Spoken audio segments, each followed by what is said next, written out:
Hey all, how do we go through Born to be Wild? At some point as a guitar player, you're going to be playing this song at a gig or at a party or somewhere, or even in your bedroom. A good one to learn because there's some skill stuff that you can either brush up on if you already know how to do it, or learn how to do it. But it starts with, it's in E. I assume that's standard.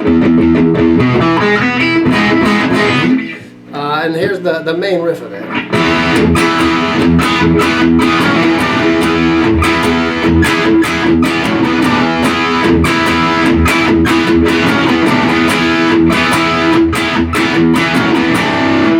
And then when it gets into the vocal,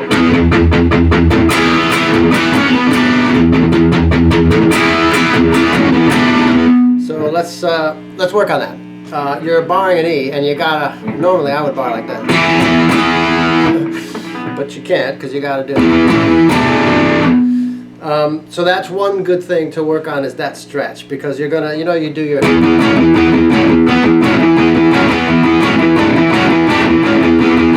it's that boogie woogie thing. So up 2 on the D string, and then 3.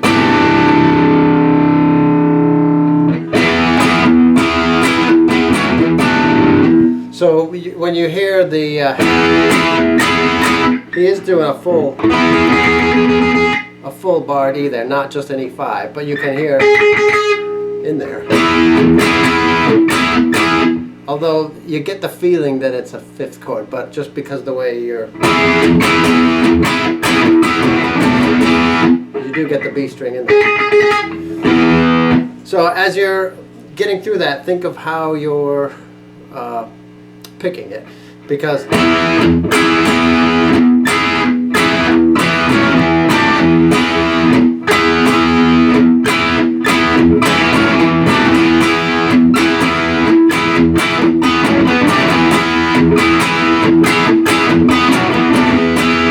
you want to get some swing into it, because you don't want,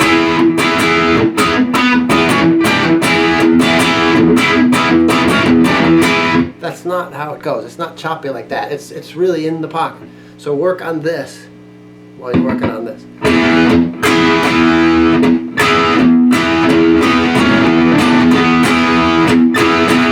Like watch videos of Keith Richards. Watch this hand. It's this. In fact, it rarely wavers from a very rhythmic, metric kind of motion.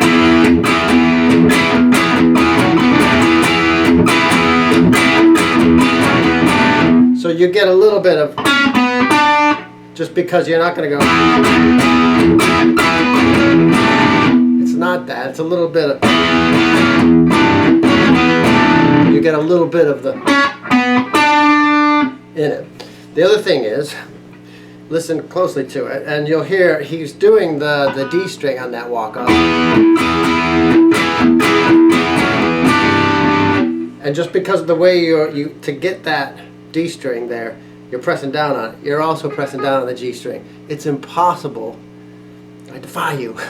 No, it's really hard to hit that D and mute, to push it down with enough force to sort of sound the note, while muting the G string underneath it. That's almost impossible. So you do kind of listen to, on a lot of them, he gets that in, which is okay, because that gives you that, it gives you that sharp 9 feel for it. So you're okay to hit both the G and the D.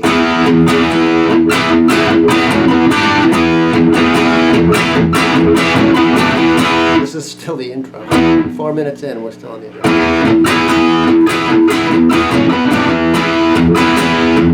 E string open.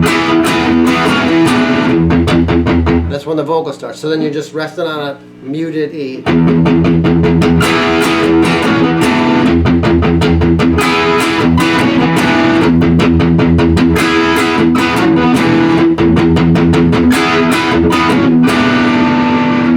Yeah, darling, gonna make it. Right, so then you go G. A.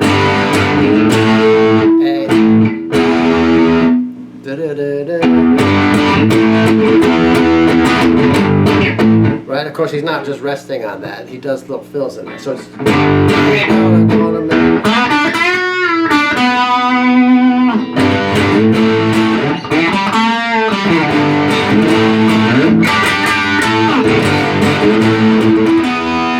Right, so those licks, if you want to do them, and he does it, I think, differently each time, but you can improvise those, I guess.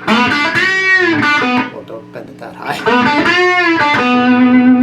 D string at 9. G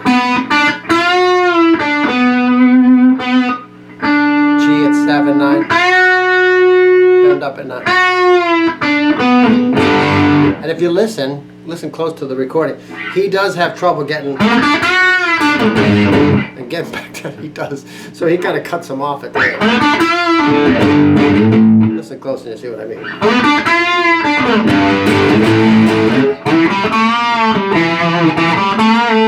Do the same thing on the A and the D strings, starting at 7.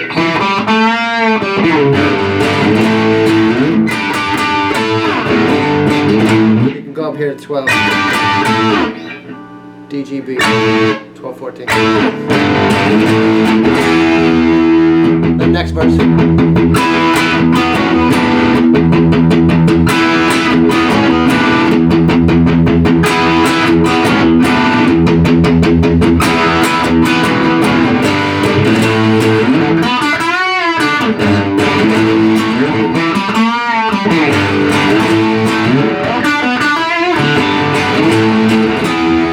Like a true nature. E. Oh, bo do we G. I'm so high, right? A. Never gonna die. So G, A, G.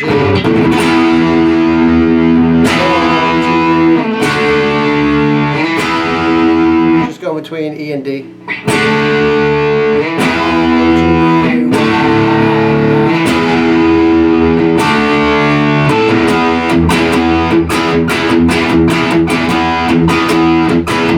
It goes into that little break, that instrumental break, and you're just doing an E chord there.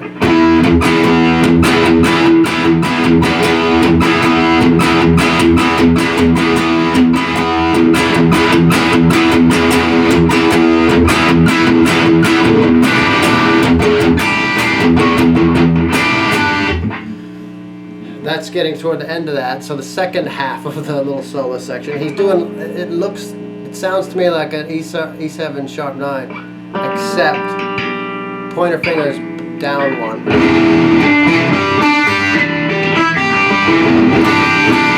Instead of the, it sounds like that to me. Probably not a whole lot of difference, and that's just what I hear. But if you hear that, play a regular E7 sharp 9.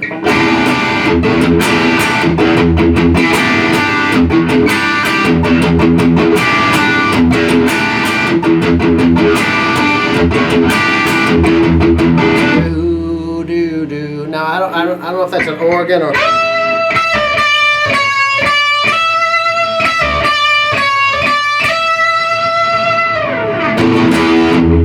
Right, you're back into it. So on B string, what's that? 12, 15, 17, 15, 14.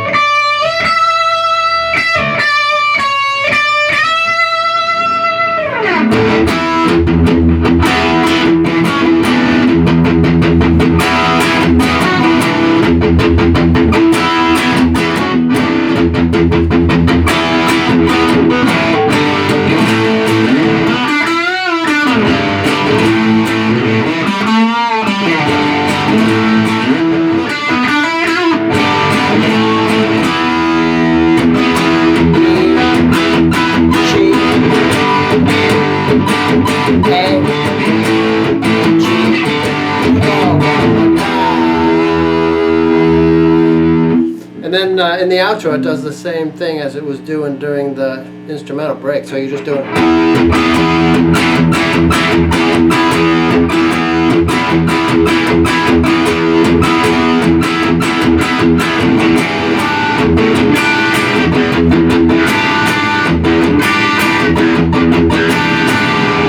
And I think it goes out on that chord. like I said, one that you'll end up playing at some point or another. But it's a good little riff to learn, and you can work on some of the little subtleties with this hand too. Good luck.